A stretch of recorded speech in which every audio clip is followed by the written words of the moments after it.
I'm Herald-Sun sports writer John McCann alongside Herald-Sun High School sports editor Mark Donovan, and this is the kickoff edition of Game Day, the Herald-Sun's webcast to keep you connected to what's going on in the area high schools.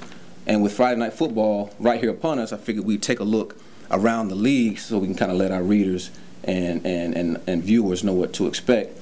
So let's start in the Big 8 conference, the newly created Big 8 conference.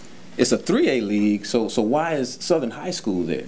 Well, Southern High School has been reclassified to 3A, down from 4A because its student enrollment fell since the last reclassification period. And it's actually kind of interesting because Southern's in a position where they're now in one of the toughest 3A conferences in the state. They would have been probably the co-favorite to win the Pac-6 this year if they had stayed at this level. But they are now one of several favorites in the Big 8 conference, along with the conference preseason favorite, which would be Cardinal Gibbons from Raleigh, also Orange High School from Hillsborough, and Northwood from Pittsburgh. Southern used to play in the Pac-6, as you said. Hillside hadn't gone anywhere. Those guys seem to win it year after year, but they lost running back Chris Francis, who's at North Carolina, and Corin Wiggins, their talented defensive back, is at Clemson.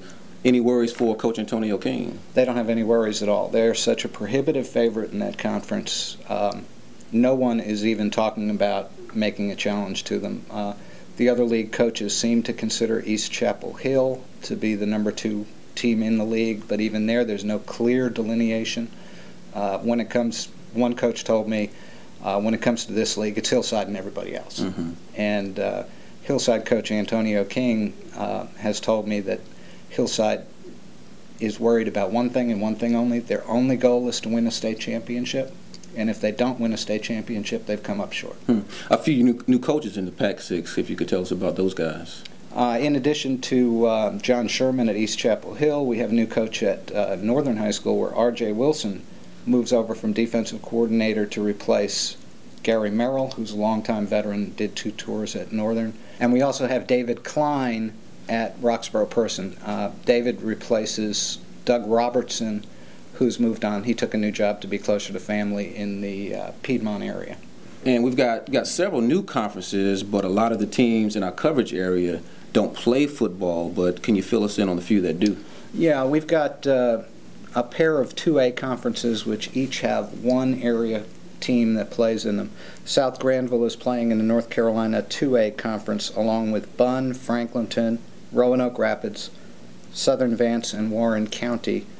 And then in the Mid-State 2A conference, that's an established conference which has one new member from our area, and that's Carrboro, which is the defending state champion. Carrboro's in there with Reedsville, Jordan Matthews from Siler City, along with Graham and Burlington Cummings. Carrboro will likely be the co-favorite in that league along with Reedsville.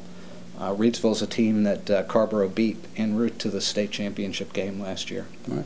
And if I can shift gears a little bit before we go, how about old Lindsay Linker over at East Chapel Hill getting into the North Carolina High School Athletic Association Hall of Fame? We congratulated her on that last night when she was reporting her first match results from the season. All right. And also we tip our hat to Dave Odom, former Wake Forest coach who coached at Durham High School. A lot of folks may not know that.